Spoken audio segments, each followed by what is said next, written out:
Back in the 70s, board games and improv theater had a baby, and it was called the role-playing game.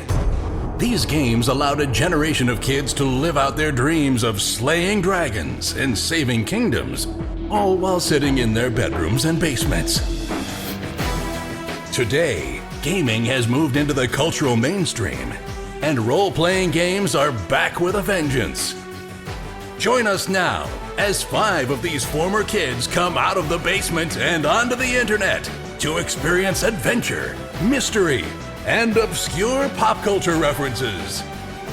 It's time for Roll for Combat!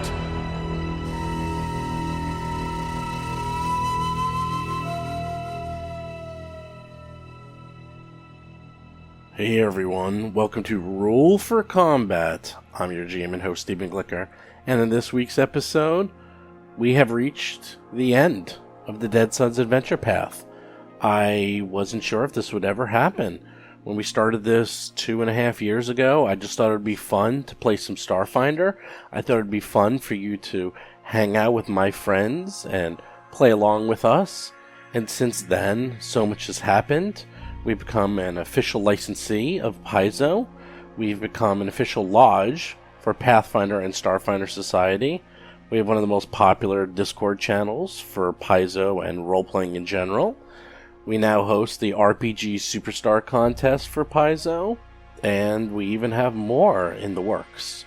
Who knew that 2.5 years ago, me just deciding to host a podcast would turn into, well, all of this. To be honest, it's been great. It's something I've always wanted to do.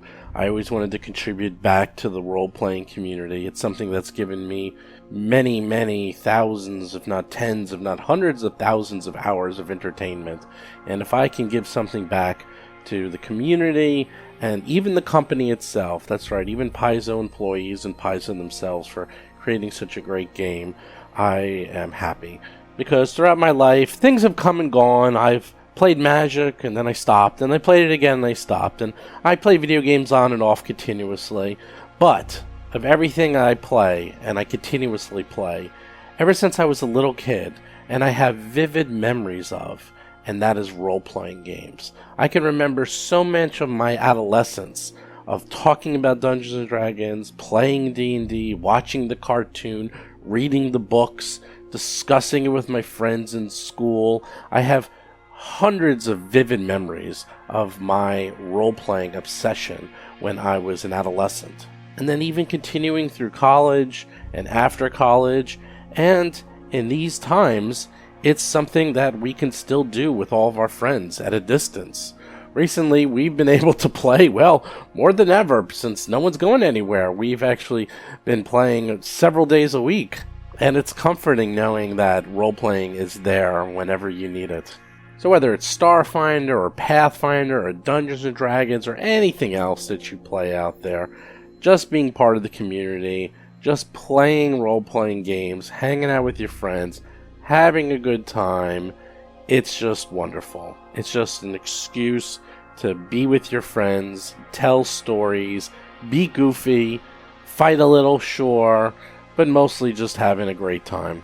And hopefully, all of you who have been listening to this podcast for the last 2.5 years, that was my hope, is that you had a good time. You enjoyed it. You liked listening to it. You enjoyed the shenanigans of Bob and Chris, and John and Jason, and then later Seth, and of course myself. But of course, all good things must come to an end. But don't think of it as an ending. Think of it as a new beginning. Because as you know, we have some new podcasts. And I've been editing them and listening to them, and they're just as funny, just different. Different rules, different characters, different shenanigans, but still pretty damn funny. But with that, let's get to the final episode of Roll for Combat Dead Sons and see what happens to our intrepid heroes.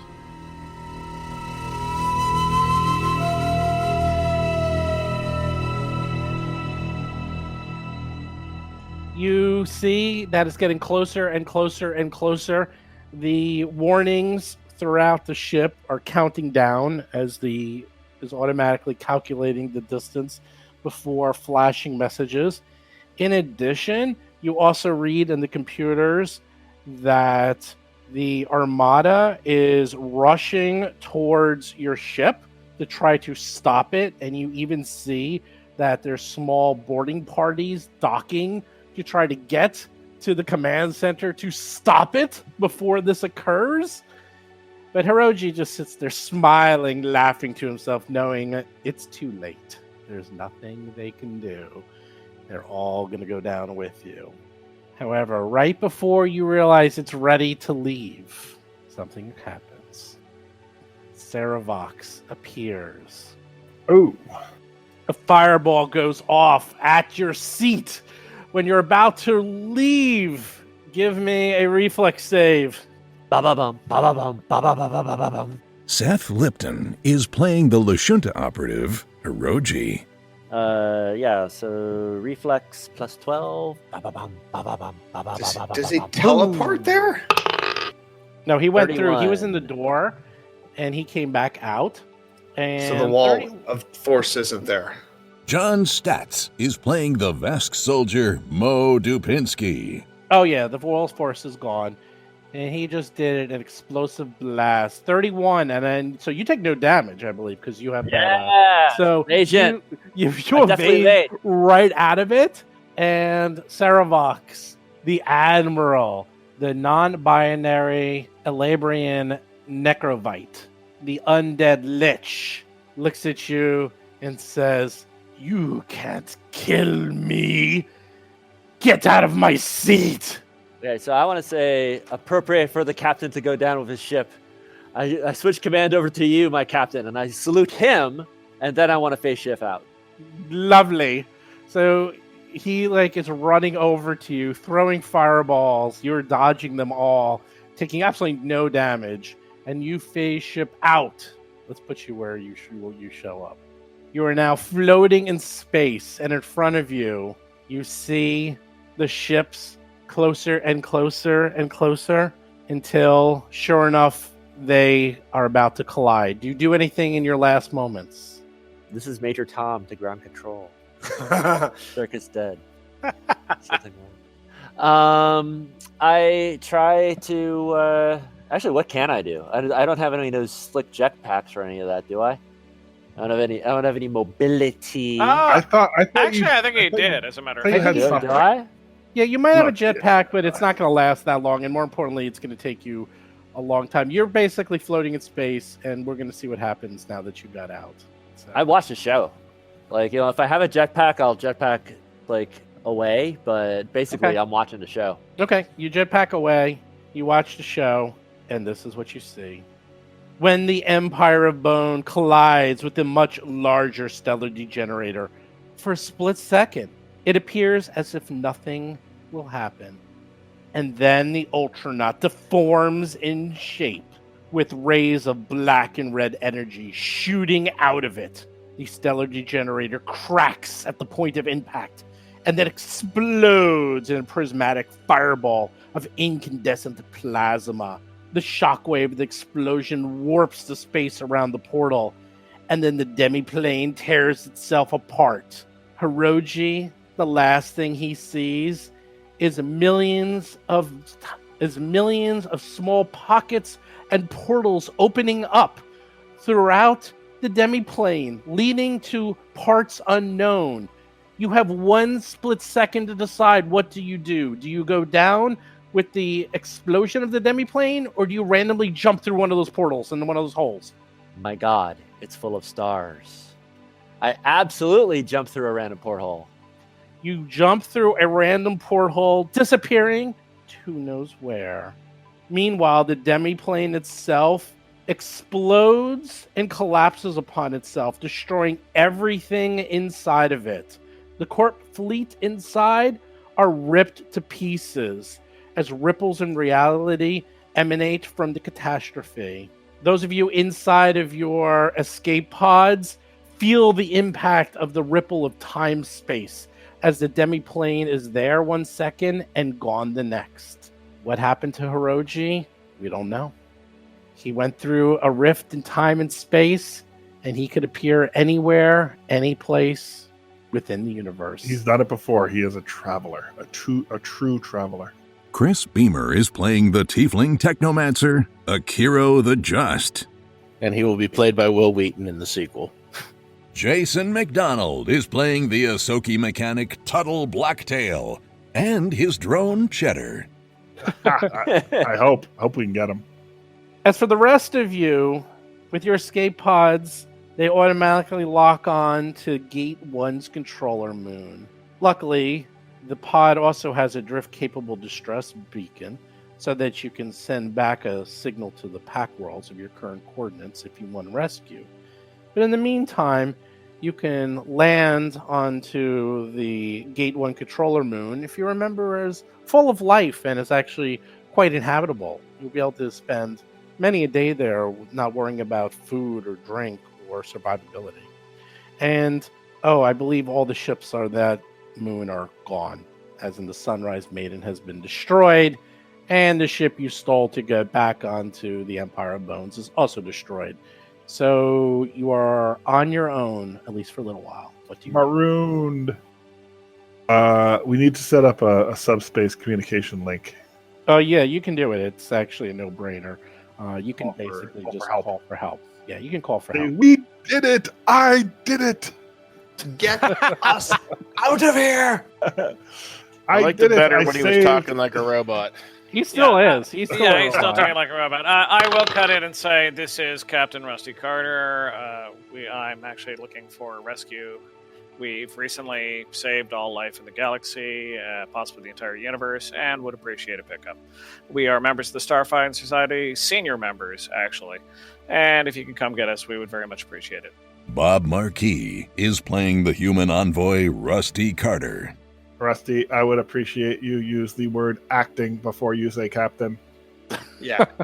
Captain of what? Always been the Okay. captain. Been the captain for a long, long I time. appreciate either that or the title of honorary captain. Yeah. Thank you. You're sharing with a doctor right now for your ship. I have my own ship right now. So it takes you about 12 hours to land onto the controller moon. The pods will pretty much take care of everything you need to do. You just have to acknowledge that that's where you want to go, and since there's Right. nothing else, you don't have drift capable, it'll just land you there and go towards the inhabited area, which is, ironically where you just were. So you land there. Tuttle and Rusty have learned too much about each other, being in such tight quarters for 12 hours. Mo probably fell asleep, and Mr. Akiro is realizing that he is now going to have to learn how to be a little different, as he is part machine. You could set off the distress beacon, and it looks like it's going to take about 22 days for someone to show up to rescue you. In the meantime, pieces of debris from the epic space battle occasionally rain down on the moon. On the plus side, the fallout from the collapse of the demiplane caused shimmering multi-hued lights to play across the planet's night sky. It's quite beautiful. Ooh. The Aurora Borealis-ish thing. I shall name this planet Rustyville. Meanwhile, none of you have seen or heard from Hiroji since he went down with the ship. Who knows where he might show up or what happened to him? Sorry, who are you talking about? Yeah. Hiroji I shall be remember. remembered. Hiroji shall be missed. We shall build a statue in Absalom Station in honoring memory of Hiroji. Was Hiroji that guy at the Starfinder Society? I can't remember. Yeah, he's the guy that gave us the quest originally. Oh, yeah. You remember. What, he's what, gonna what have about to pay Cheddar? us, isn't he? What about Cheddar? Oh, yeah, Oh, Cheddar. Oh, forget- Cheddar, Oh, man. I I remember really miss Cheddar. Cheddar. Oh, God, he was the... God, I can't... I hope you Cheddar can was rebuild it. awesome. Now that would be a Oh. worthy statue. Yeah, there you go. Speaking of That's- which, with 22 days to work with, can I rebuild him? I'll assist any way I can. That is an actually, important project. Well, actually, at a kind of more high level, when he did the self-destruct, was that a permanent self-destruct or just a usual rebuild cycle self-destruct? It's a rebuild cycle self-destruct, but you will not be able to get the goblin technology and parts back into him. He's going to have to go back to the old Cheddar the Mark I cheddar. Mark if you will. 1. Oh. Aw. So unfortunately, Yeah, you're starting from scratch. yeah, you kind of have to start from scratch because the technology was lost after he completely exploded. You should name Right. him B. However, here's the best part. This cheddar, you can make 6% Akiro if you wish. Borrow some I of the can- spare circuits from I Akira. can assist. I am Oh good my at God. assisting with robot Is there things. any way you can And do then, it and then it without will, parts and then from it will just Akira? say, "Hear me all the time, all the time." It'll be saying- Maintain me. I require maintenance. So you'll be able to remember Akiro for the rest of your days, Tuttle. He'll be a little piece of Akiro will be with you forever. In fact, we can put him Oh, back in that case, I do not rebuild cheddar. Oh, well, there you go. Yeah. Time Cheddar to move on. Yeah, it's time to move Time on. to move on to Gouda. It's time to make your next one. How dare you? Well, that's for later decisions to be made. So, 22 days later, the ship shows up. They are stunned and surprised by even the existence of this demiplane and the 12 suns and everything that is going on. They know who you are because, of course, everyone's heard of, well, you guys from the television show and the distress call, and some of the people from the undead fleet managed to get out, so they've heard rumors of the battle at the 12 suns is what they are calling this. And you are one of the few remaining people who lived through this. Most of the undead fleet has been destroyed, and the few ones that left have long scattered, as they did not want to get caught by the authorities, as they are all illegals. I need a couple deep cut rulings. First of all, what happened to the squawks and crackers? Did we leave them on this planet, or did we actually take them on the ship? No. They actually were in Akiro's armor, if you remember. He had the armor with the carrier in it, so he can bring That's them. right. That's I right. do have that. And then, of course, on the other moon, there were like the 2 rooms that we didn't clear that had like sub bosses in them. So we have to turn those guys over to the authorities because they're probably still there. Yeah, they probably are. They're probably abandoned there, wondering what the heck they've been playing like Mahjong and stuff. So sure, they're going to take a full sweep and clear. They realize that this is ancient technology, millions of years old. So this is all fascinating for, of course, the Starfinder Society. I claim it as intellectual property of Tuttletech. Cool. Tuttletech Technologies. Starting his empire. You make it back to Absalon Station, and you are met with praise and relief from everyone who knew the seriousness of the mission. Shissex, your contact, is thrilled to hear about this. It's particularly interested in hearing your tales and your exploits. And he recommends that you write up accounts of your adventures or take up your story on the vid lecture circuit. How much you want to tell him is up to you. How much you want to tell the talk shows and the vid circuits and everything else is up to you, as there were really no witnesses as to what occurred there. Only your accounting and those of other people that you ran across throughout your many adventures, such as the bumbling fools of the detectives and some of the other random people you saw, like Mr. Hiroji, who randomly disappeared. He will be missed. Look where I'm at that university. He did pre-buy a scholarship there. I have, yeah, that's true. He does have that. He has a scholarship for that. His coursework will be marked as incomplete. I do have a brief epilogue for. Well, we're going to go through that in a second. In the meantime, you all get medals. I, in fact, have a picture here of you getting the medals for your recognition. Even the Wookiee gets a medal? Or no, he shouldn't, right? No! For God's sake, it's just Even no. Mo gets a medal. Oh.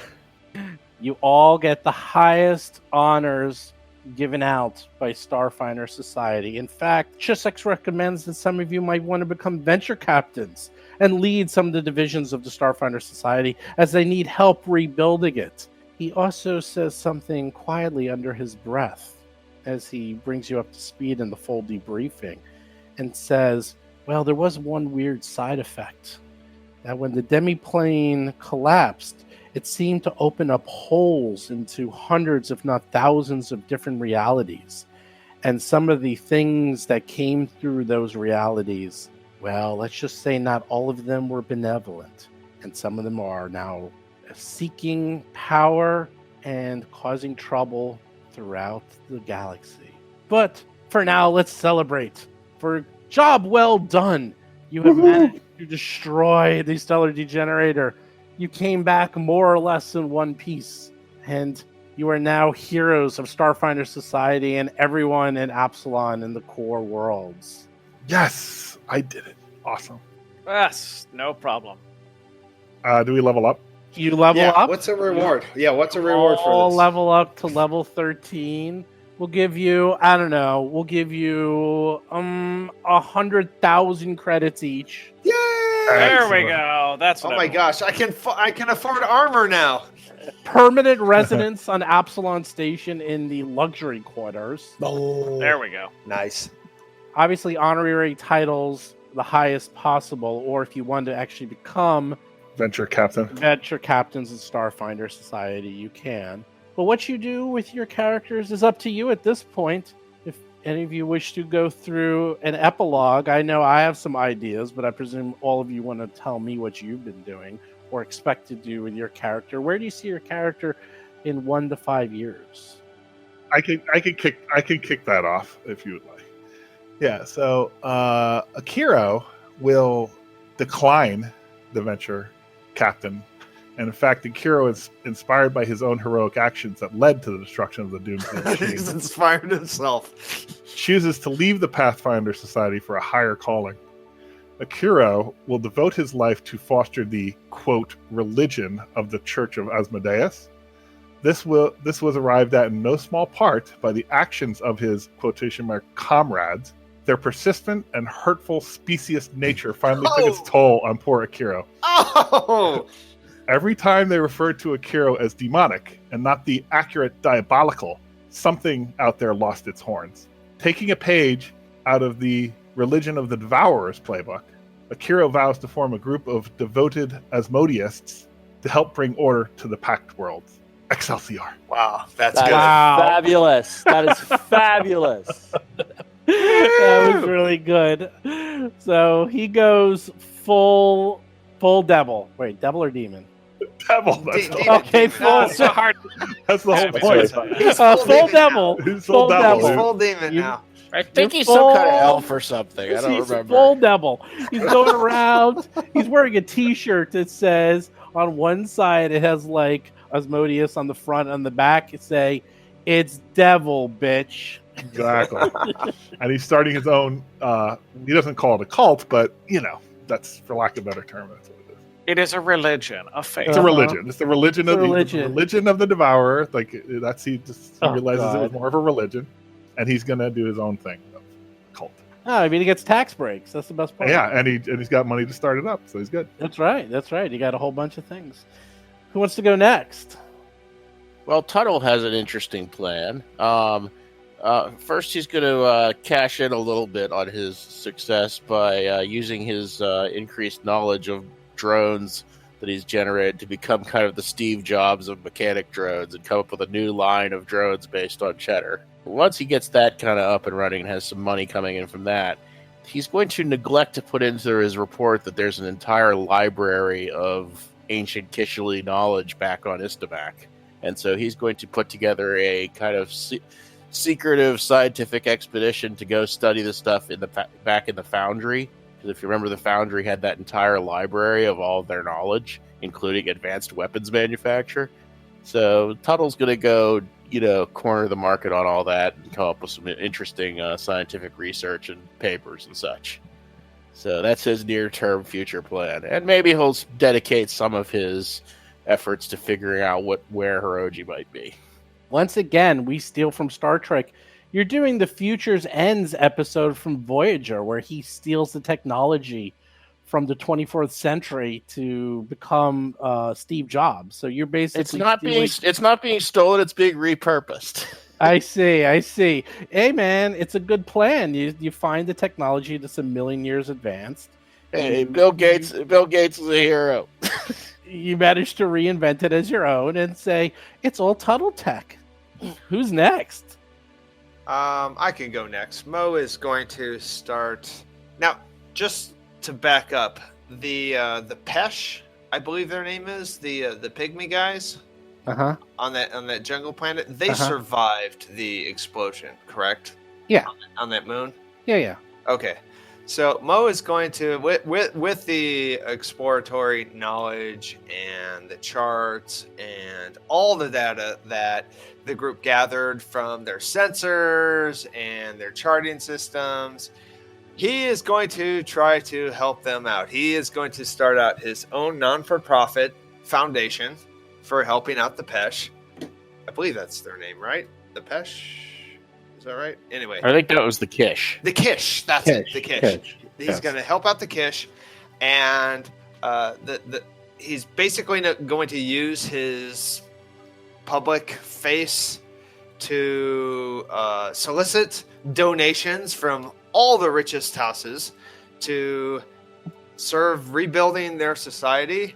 And the catch-all phrase from his foundation is, if you doubt our good intentions, we will make you choke on your blood. And that is that's the foundation's charter right there. So Mo is going to go into philanthropy.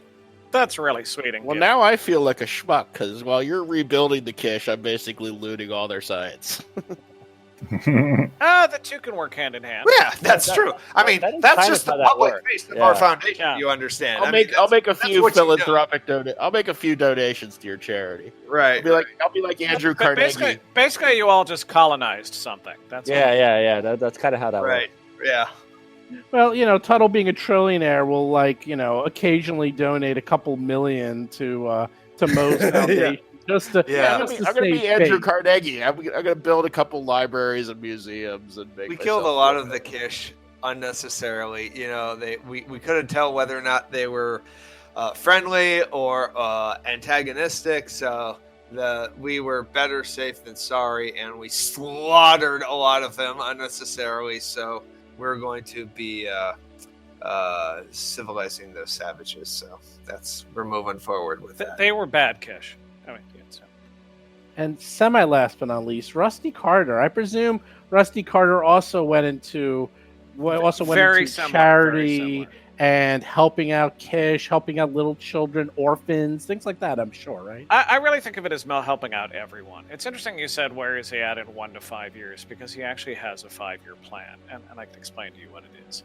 In year 1, Rusty decides to travel to the planet of Eox, and he looks up his old friend Zoe to try and actually work out a new situation and arrangement in the entertainment business with someone that he can really get behind and understand. Beginning in year 2, he announces to the entire public that actually he's fallen by the wayside in his arrangement with Zoe, and he's actually releasing his own entertainment package, dramatizing all of his adventures along with those of his sidekicks. The quotes that Zoe is saying, in which he's actually never heard of Rusty, is something that you can ignore. You know how the entertainment industry is. Don't worry about that.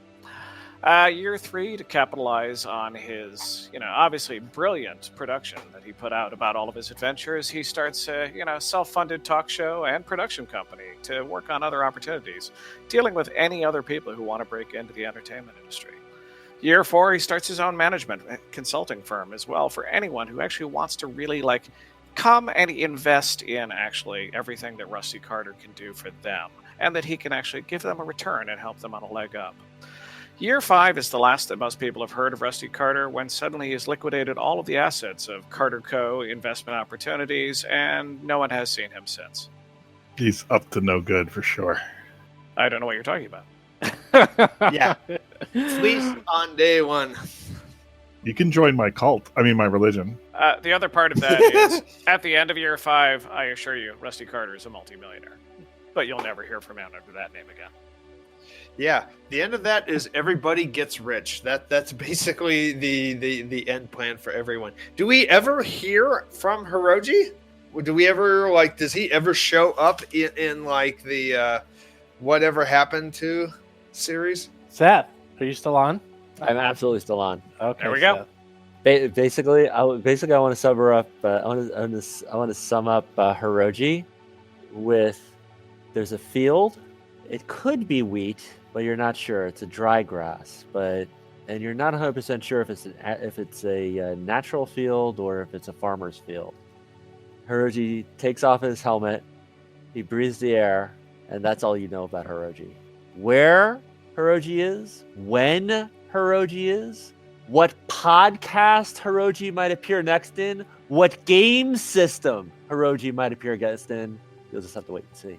Ooh, Excellent. I like it. It's like that Battlestar Galactica where Starbuck like goes to the planet at the end of the series, something like that.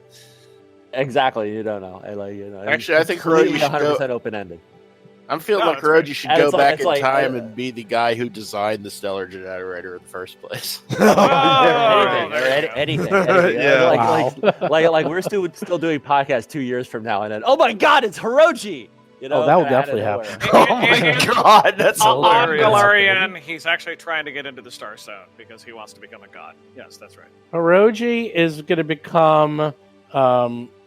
He's going to be a prisoner, and he's going to be in the middle of a dungeon that the Pathfinder mages and warriors are going to break into in a fantasy universe. No, he's going to be Quantum Leap. He's just going to be jumping around from body to body. I don't know. I don't know how plausible it's practically going to be, but man, Hiroji as the ultimate reoccurring character, he will always appear someplace weird. He will, and then in some circumstance, some kind of portal is going to open up, and he's going to get teleported somewhere else.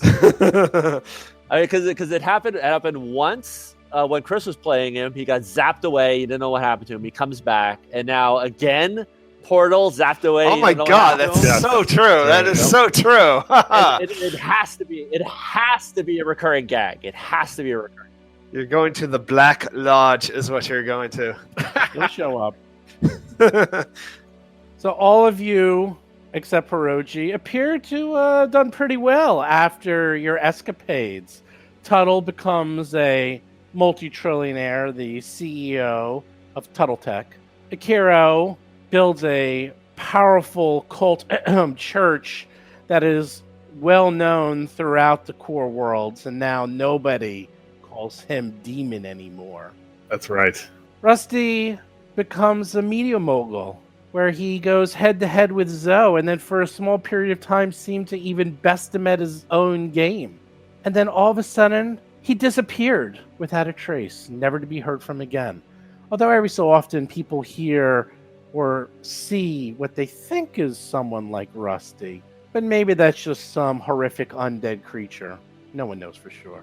Mo is well remembered throughout the galaxy as one of the most beneficial contributors to Kish society, helping them reestablish their place in the core worlds, and is fondly remembered. Statues are made of him, and even the Veskarium, although they do not look fondly upon non-warriors, even begrudgingly admit that Mo has done a lot of good for the galaxy. Hiroji disappeared once and for all, although rumors have been said that he reappears once in a while in strange random locations, but those are just rumors. In the end, the story of the Battle of the 12 Suns eventually turns into history.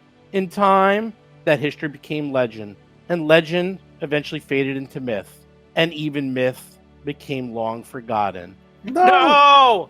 But for a brief period of time, our heroes were the saviors of the galaxy. All hail the Drift Rock 6. Yes. Woohoo! We are number Excellent. one. Very nice. That's good. That was great. That's good. That's really good. That was great. That was a great ending. Sorry, I'm just in stunned silence that there's 2+ years of our lives. Yes, indeed. We started in like August or I thought September. it was 2017. Yeah, we right? started in It August was. or September. Oh my 2017. god. It does not feel that long. We started recording in August, and then the show actually started in September, roughly. Holy smokes. Right. So, yeah, actually, 2 broadcast- years and change. Yeah, 2.5 years as far as broadcast, because he said there'll be 7-8 more weeks. That'll lead into March. So September to March for broadcast time. 2.5 years. More than 2. Wow. Almost almost like 2 2/3 years. Although I have to say, everyone's gonna miss Rusty. I tell you, it's well, Rusty and Cheddar. Cheddar more than Rusty. This week's episode is when Cheddar explodes and self-destructs. So that actually, I didn't make that up, by the way, Jason. Just FYI, I can give you the sheet. I literally have here. I'll tell you what I have on the sheet. No, I knew that rolling a 1 was bad. I mean, I had it. I had it on the sheet. I didn't. When you rolled it, that was like perfect. In fact, I was like, I'm keeping it. We're not changing. That's great. It the only thing I found frustrating was you'd sound a little frustrated on that podcast. Well, because I was planning on using the button like 5 or 6 times, right, for the final, and B, it basically mimics the same effect, the EMP pulse that I already have. I know, I did that. Well, that was the one thing that was a little bit frustrating. Well, I had things like self-destruct, and then a major malfunction, which was 2 to 4. 5 to 7 was minor. I had 8 to 10 was turn him off and then back on again. That means you had to reboot him for like a round. He couldn't do anything. I had selfie time. Holiday ornament, where Cheddar suddenly lights up like a Christmas tree. All light within 20 feet increases by 1 light level, so it becomes blinding. I have Cheddar sing along. Go gadget legs. That's where he goes into overdrive and he can like move twice as fast. I beam me up, where he can teleport around Oh wow! For a while. Supercharged, where he gets +4 on his ranged attacks. And enchanted armor. He gets +4 in his KC. Resistance, he gets resistance. You actually had that. Repair protocol, that was the same. Shields up. You get shields, so you get some extras to your KC and EAC. Unlikely holdout weapon, that you get extra melee. Chest cannon, you actually had that. He sprung a leak. I like that one. That's where you leaked slippery grease onto the floor. We had that one happen. Oh, right. You had that one happen. You have overclocked, where his speed dramatically increases, and he hits with an extra +4 for the next minute because he's like going super fast. I have gray mode, where a mysterious shadow falls over Cheddar. He gets 20% concealment. Now we're getting to the 90s, by the way. Then I have 96 to 97, mirror on the wall. Cheddar gets the goblet technology and gets a mirror image. Yes. So he gets the mirror images. He automatically gets more than 1, though, just to offend Akira. Yes, Yeah. he does. Plural. Yeah, no, he images. Got one, no, it's 1d4 + 1. He automatically gets more than Akira Hiroji ever could. He had 98 to 99 was haste circuit activated, where you get haste. He gets a haste for a full minute, so that would have been fantastic. And then 100, Death Blossom. Cheddar starts to spin at a dizzying speed, automatically firing his junk cannon weapon at every enemy in the room. He has line effect to automatically hitting each enemy and performing a crit on each roll. Damn, Wow. Wow. No, the other thing was, like, the other reason I was maybe a little irritated, disappointed, is I had a plan that if he got down to like 15 or 20 points, I was actually, my baller move is that I was going to shoot him myself to set off the EMP. Oh, nice. Cool. That's good. That would have been cool. Yeah. In the moment, I was like, we went to all this trouble and he blows up in the first. I'm like, come on. I'll tell you what. The fact that he lasted the whole series and then at the end, that's where you rolled the 1. That's pretty freaking good, actually. That's pretty good. Yeah, no, it's honestly got some. Yeah, he's basically the Ben Kenobi. You know, he's the guy that has to die in the episode to legitimize the victory. Yep. Well, I wanted someone to die, and in a weird way, it just happened. Akira was near that point Yes. many times. Dude, that is a horrible. So that guy, by the way, How many times did you miss that saving throw? Well, it only gave him half damage. He never made it, and so he was level 13, and so he was a lich. I'll tell you what he had on him. He was an A+. He was. I actually spoke to Owen. He built him as put it this way. Imagine Chris built him. That's how this guy was built. Right. Oh yeah. I mean, by the way, I insist on a small statue of Cheddar in your church, or small statue of Tuttle in your church for doing all those medicine All checks. are welcome. Oh, yeah. Yes, we're all saving him. Can most Can't Foundation call the use guilds. cheddar as a image to raise donations? Sure. That's a good thing. Very cha-ching! competitive licensing. A worthy cause. Cha-ching! That's what I'm talking about. Cha-ching! Oh, sorry. Actually, I copyrighted the actual image. Oh, he for did. my I remember that. broadcast. I'm sorry. In I mean, fact, I'm actually, still- I'm all s- of your images. So. All rights reserved. Yeah, it's but you trademark. disappeared, so after 5 years, we don't have to worry about you. I'm stealing all your text, so the least I could do. Later on. And by the way, you understand there are many different private investigating firms that are trying to track me down because investors in my company, very rich investors, are wondering where exactly I am. Right now. Where did the credits go? By the way, where did the credits go? They disappeared.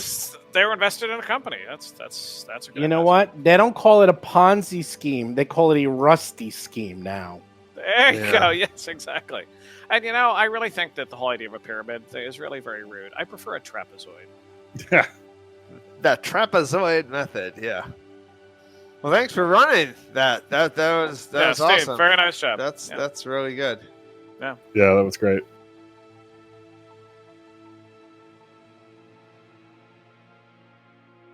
Hey everyone, Steve here.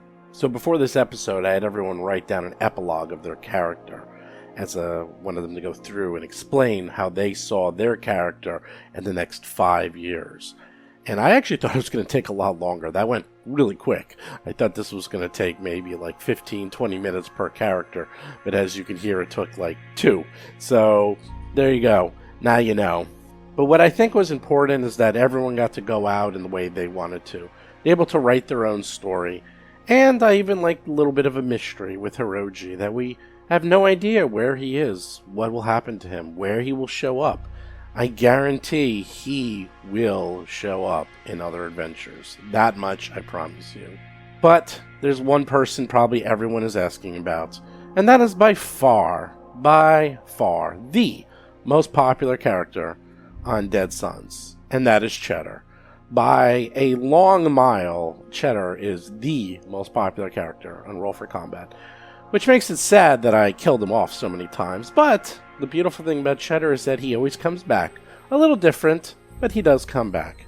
And I like to think that Tuttle was able to spread cheer and joy throughout the galaxy by making little miniature C.H.D.R.R.s for everyone to play with.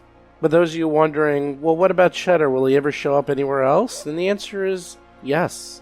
In fact, I have plans for C.H.D.R.R. to show up in Three Ring Adventure. That's right. How can C.H.D.R.R.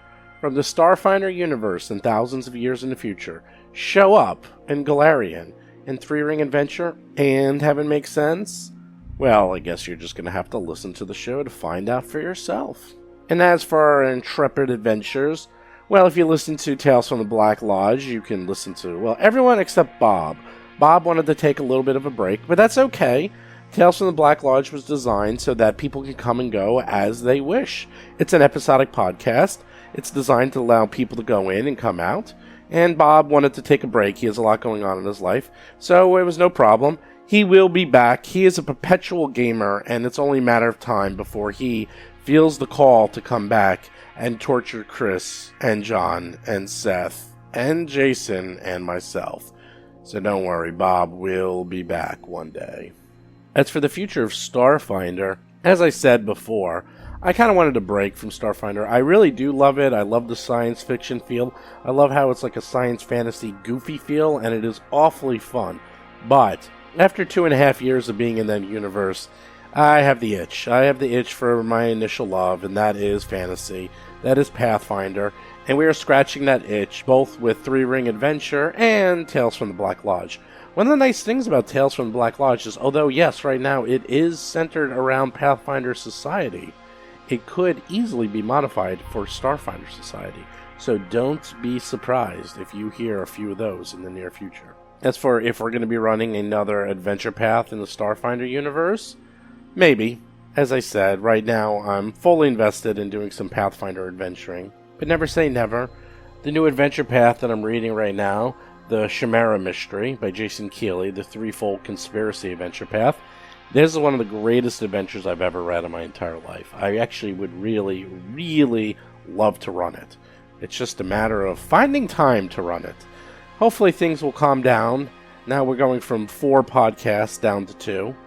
Yes, I still have to run the RPG Superstar contest, which is going to take up a lot of my time. But we'll see. We'll see how it goes. I have a new methodology where I've actually been editing these episodes so quickly that getting out so many episodes really isn't so bad. So maybe, just maybe, we can get a 3rd podcast into the mix. But for now, I just wanted to thank everybody for listening to Roll for Combat. Thank everyone for listening to the Dead Sons Adventure Path. Thank you for becoming part of our community. I truly hope everyone had a good time. And as you know, we're not disappearing. If you want to find us, we'll be at PaizoCon, assuming it still goes on this year, but hopefully, and I will be at PaizoCon along with other members of Roll for Combat. Also, we'll be at Gen Con. Also, we are on the Discord channel, so you can stop by and say hi whenever you want. And if you have any suggestions or ideas for the show, please feel free to drop me a note. We're always looking for good ideas, so if you have an idea of anything you might want us to do that you think would be fun for everyone to enjoy, please let me know. But with that, once again, thanks for listening to Roll for Combat Dead Sons, and I'll see and talk to you all next week. See ya. You've been listening to Roll for Combat, a Starfinder actual play podcast. If you have a question or comment for the show, please visit us at rollforcombat.com or drop us a line at contact@rollforcombat.com. You can also find us on Twitter, Facebook, Discord, and other social media platforms.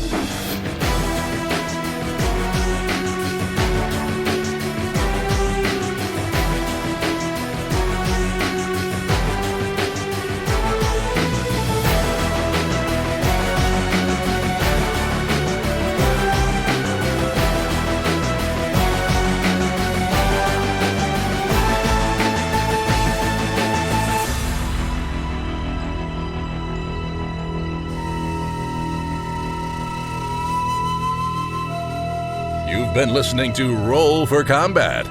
Until next week, always remember, if the GM asks, "Are you sure?" You're already dead.